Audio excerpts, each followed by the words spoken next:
नमस्कार। स्वागत है आप सभी का एक बार फिर से मेरे YouTube चैनल पर। मैं पंडित आशीष शर्मा लेकर आया हूँ जन्मपत्री जन्म कुंडली से जुड़ा हुआ एक विषय। वो विषय रहेगा मकान के सुख, घर के सुख, प्रॉपर्टी के सुख के बारे में। हर एक व्यक्ति विशेष अपने जीवन में बहुत अधिक मेहनत करता है और अपने जीवन में एक इच्छा अवश्य रखता है कि मेरा खुद का अपना मकान हो। चाहे मैं किसी भी स्थिति में पैदा हुआ हूं, लेकिन मेरे पास अपना खुद का एक मकान होना चाहिए जिससे मैं अपने घर वालों के साथ ठीक प्रकार की घर गृहस्थी बसाकर अपने मकान में रह सकूं, किसी के अधीन होकर ना रहना पड़े, किसी के किराए के मकान में या किसी की चार बात ना सुनने के लिए मिले। इसलिए मेरे पास अपना खुद का मकान होना चाहिए। तो मेरा आज का जो विषय है वो मकान से संबंधित ही है कि क्या मेरे पास मकान होगा या मैं जीवन भर किराए पर ही रहूंगा, क्या मैं खुद की अपनी प्रॉपर्टी बना पाऊंगा। और साथ ही साथ इसमें मेरा एक विषय ये भी रहेगा, क्या मुझे पैतृक संपत्ति की प्राप्ति होगी, क्योंकि कुछ लोग ऐसे भी हैं जिन्हें पैतृक संपत्ति से भी मकान मिल जाता है और खुद के बल पर भी वो मकान एकत्रित कर लेते हैं। लेकिन कुछ लोग ऐसे भी हैं जिनको पैतृक संपत्ति का मकान भी नहीं मिलता और स्वयं के बल पर भी वो मकान नहीं बना पाते और आजीवन किराए के मकान में ही गुजार देते हैं। तो क्या है कुंडली के अंदर वो विश्वसनीय सूत्र के जो दिखाएंगे कि ये किराए पे रहने वाला है या अपने घर का सुख इसको मिलेगा, और मिलेगा तो कब मिलेगा, उसके बारे में आज मैं यहाँ चर्चा करने वाला हूं। थोड़ा सा विषय पर ध्यान दीजिएगा, क्योंकि इसमें जितने भी मैं सूत्र आपको बताऊंगा वो अगर आप नेचुरल तौर पे बहुत सरल तरीके से अपनी कुंडली पे अप्लाई करेंगे तो आप एक बात समझ पाएंगे कि हाँ भाई, मैं जीवन में कैसी भी स्थिति में हूं लेकिन मैं अपना मकान अवश्य बना पाऊंगा। तो कुंडली के उन्हीं सूत्रों को लेकर मैं आपके सामने चर्चा शुरू करने जा रहा हूं। चर्चा शुरू करने से पहले यदि आप पहली बार मेरे चैनल को देख रहे हैं तो मेरे चैनल को सब्सक्राइब करके बेल आइकन जरूर प्रेस कर दीजिए, जिससे जो भी जानकारी मैं आपके सामने डालूं वो आपको सबसे पहले मिले और आप उसका लाभ उठा सकें। देखिए, किसी भी चीज के लिए ज्योतिष शास्त्र में सबसे ज्यादा महत्वपूर्ण अगर कुंडली के अंदर कोई भाव होता है तो वो होता है लग्न और लग्नेश। लग्न और लग्नेश सबसे ज्यादा शुभ और सबसे ज्यादा महत्वपूर्ण भाव इसलिए है क्योंकि उसमें आप स्वयं विराजमान है। जब व्यक्ति स्वयं वहां विराजमान होता है तो इसका मतलब ये होता है कि मैं जीवन में किस प्रकार का सुख भोगने आया हूं। यदि मेरा लग्न और लग्नेश यानी लगन के ऊपर शुभ ग्रहों का प्रभाव, केंद्र त्रिकोण के ग्रहों का प्रभाव, लगन में उच्च ग्रहों का विराजमान होना, लगन खराब ग्रहों से पीड़ित ना होना, और लग्नेश लगन में बैठे केंद्र त्रिकोण में हो, उच्च की स्थिति में हो या लगन को देख रहा हो, तो ऐसी स्थितियां लगन को मजबूत बनाती हैं। जब लगन मजबूत हो जाता है तो आप इसको यह समझ सकते हैं कि हम स्वयं अपने जीवन में किन इन चीजों का भोग करेंगे या नहीं करेंगे, उसके बारे में यह जानकारी आपको यहां मैं देने वाला हूं। लगन एक ऐसी चीज है जैसे व्यक्ति का शरीर, जातक का शरीर लगन पे आता है। शरीर बीमार है, सामने रखी मिठाई को नहीं खा पा रहा है, इसका मतलब आपका लगन कमजोर है। शरीर बीमार है, लगन पीड़ित है, किसी चीज का सुख नहीं ले पा रहे हैं। आप इसको ऐसे समझ सकते हैं कि कुंडली में राजयोग और धनयोगों की भरमार बनी हुई है। यानी राजयोग धनयोग है कम से कम इतने सारे, और उनको भोगने के लिए यानी आपका जो लगन लग्नेश है उसका जो मुंह है वो बहुत सरकरा है, बिल्कुल सुराही की तरह पतला है। तो आप उसके अंदर कितने राजयोग डालोगे, आपके राजयोग की तुलना तो इतनी है और डालने की स्थिति जो है उसमें बहुत कम है। इसलिए लगन और लग्नेश का सबसे पहले स्वस्थ होना बहुत ज्यादा जरूरी है।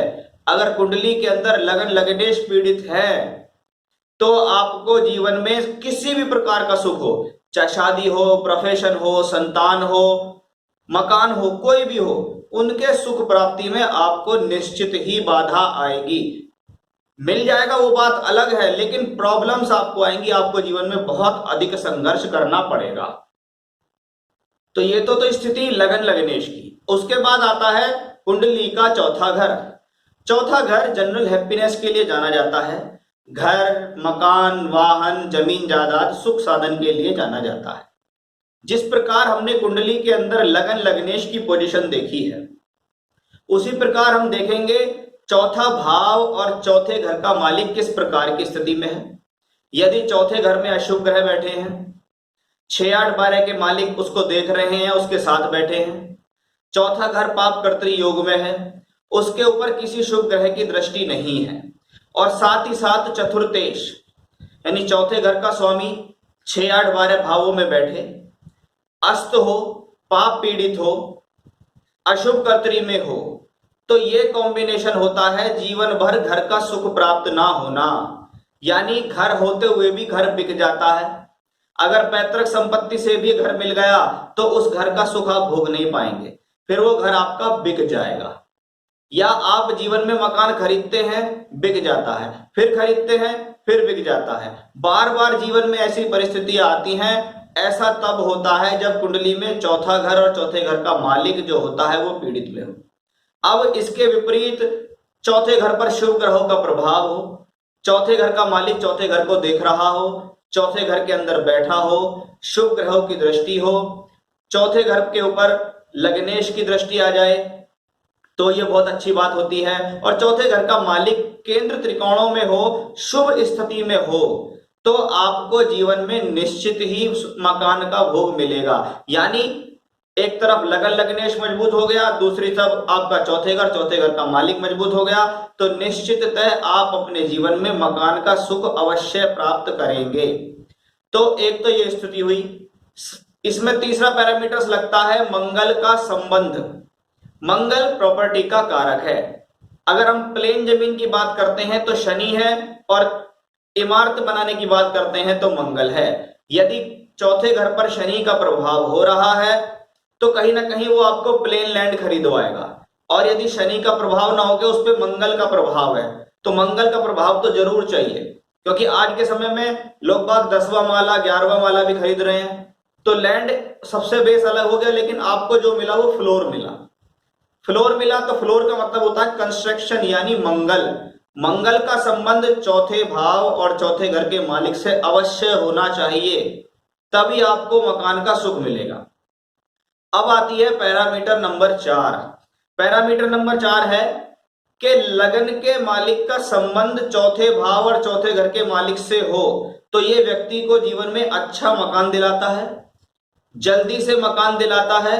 मकान से संबंधित सुख व्यक्ति को अपने जीवन में अवश्य ही प्राप्त होता है। यानी लगन लग्नेश चतुर्थ भाव चतुर्थेश, यदि इनका आपस में संबंध बने, एक साथ बैठे हों, एक दूसरे को देख रहे हों, लग्नेश चौथे घर में हो, चौथे घर का मालिक लगन में हो, या एक दूसरे के भाव को देख रहे हों, तो भी ये एक संबंध कहा जाता है जिससे आपको मकान का सुख अवश्य मिलेगा। और इन सब में भी सबसे ज्यादा जरूरी चीज है वो है जुपिटर की ब्लेसिंग्स। गुरु बृहस्पति का प्रभाव जब तक आपके चौथे घर पर नहीं आएगा तब तक आप मकान तो बना लेंगे, लेकिन मकान से संबंधित सुख नहीं प्राप्त कर पाएंगे। यानी मकान बनाया, मकान में टिक गए, लेकिन मकान के अंदर जनरल हैप्पीनेस लानी बहुत ज्यादा जरूरी है। यानी लगन लगनेश चतुर्थेश और मंगल के संबंध के साथ साथ बृहस्पति की ब्लेसिंग्स यदि आपके चौथे घर के ऊपर है। यहां चतुर्थेश की बात नहीं है, यहां है भाव की बात, कि बृहस्पति अगर लगन के ऊपर दृष्टि दे दे या चौथे घर के ऊपर दृष्टि दे दे तो आपको मकान से संबंधित सुख यानी हैप्पीनेस प्रदान करने में सक्षम है।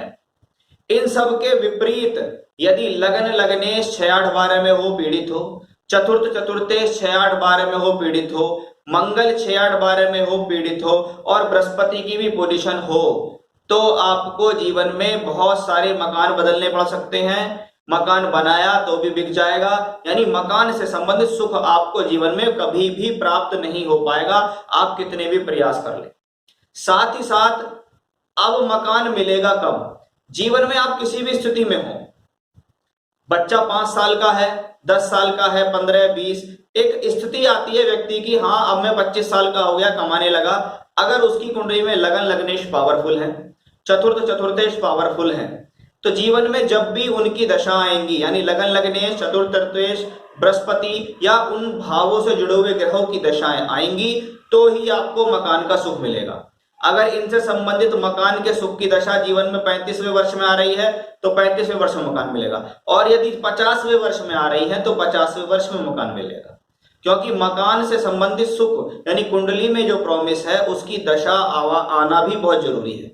सही सही समय पर सही दशा आएगी तभी आप राजयोगों का फल प्राप्त करोगे, धन योगों का फल प्राप्त करोगे, शुभ योगों का फल प्राप्त करोगे। नहीं तो जब तक दशा नहीं आएगी तब तक आपको वेट करना पड़ेगा। अब बात करता हूं मैं पैतृक संपत्ति की। पैतृक संपत्ति यानी एक तरीके से हमें अचानक मिलने वाला धन, गड़ा हुआ धन, पुराना धन। पुराने समय में पैतृक संपत्ति को पुराना धन कहते थे कि मेरे बाप दादाओं ने इकट्ठा करके रखा है। उसके लिए अष्टम भाव पैतृक संपत्ति का भाव है। चौथा घर, घर और लगन। यदि आपकी कुंडली के अंदर लगन, लग्नेश, चतुर्थ, चतुर्थेश, अष्टम भाव, अष्टमेश का संबंध आपस में बन रहा हो, यह संबंध 6, 8, 12 में ना बन के शुभ स्थानों में हो, तो आपको प्रॉपर्टी का सुख बहुत आराम से मिलेगा, पैतृक संपत्ति का। और यदि ये 6, 8, 12 में बन रहा हो तो प्रॉपर्टी में विवाद के साथ आपको प्रॉपर्टी मिलेगी। कभी कभी प्रॉपर्टी पूरी ना मिलना, प्रॉपर्टी का हिस्सा कम हो जाना, लड़ाई होना, झगड़े होना, विवाद के साथ पैतृक संपत्ति मिलना, ऐसी सारी स्थितियां आपको इस तरीके के कॉम्बिनेशन में प्राप्त होंगी। तो ये था मकान का सुख, घर का सुख, पैतृक संपत्ति का सुख। अब इसको एक हम छोटे से एग्जाम्पल के तौर पर देख लेते हैं। आपके सामने एक कुंडली है कुंभ लगन की। ये जातक 23 मई 1984 को पैदा हुआ। रात को 12:45 मध्य रात्रि और हापुड़ इसका जन्म स्थान है, वहां पर यह व्यक्ति पैदा हुआ है। जन्म का लगन है कुंभ लगन। कुंभ लगन, लगन में शुभ ग्रह विराजमान है चंद्रमा।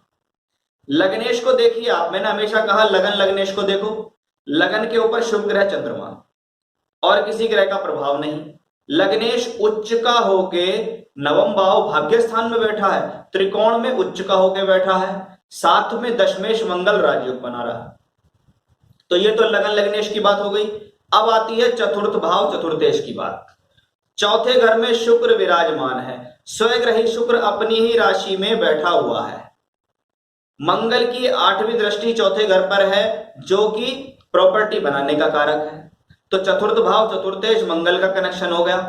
अब बृहस्पति को देखिए आप, बृहस्पति भी यहां स्वग्रही होकर अपनी राशि में एकादश भाव में बैठे हैं। तो लगन लग्नेश मजबूत हो गया, चतुर्थेश मजबूत हो गया, मंगल का भी संबंध उससे यहां आ गया।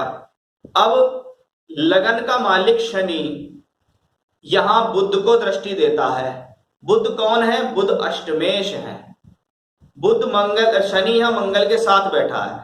तो लगन शनि, चौथे घर का मालिक शुक्र और अष्टम का मालिक बुध, यानी मंगल ने, बुध ने, शनि ने और चौथे भाव ने आपस में संपर्क बनाया है। और देखिए बृहस्पति भी यहां बुध को अपनी पंचम दृष्टि दे रहे हैं।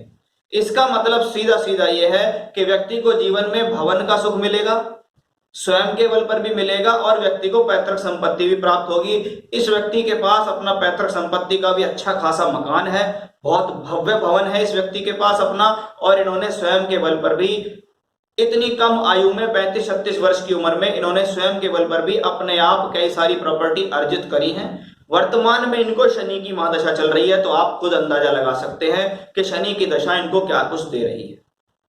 तो ये थे वो सारे योग जो आपको बताएंगे कि आप जीवन में कभी मकान बना पाएंगे या नहीं बना पाएंगे, तो कौन सी दशाओं में बना पाएंगे, और आपको सुख मिलेगा या नहीं, या किराए के मकान में ही आप पूरी जिंदगी गुजार देंगे। आप अपनी कुंडली में ये वाले प्रिंसिपल चेक कर सकते हैं और चेक करके एक चीज का इत्मीनान प्राप्त कर सकते हैं कि हाँ, मैं अपने जीवन में स्वयं के बल पर मकान का सुख तो भोगूंगा।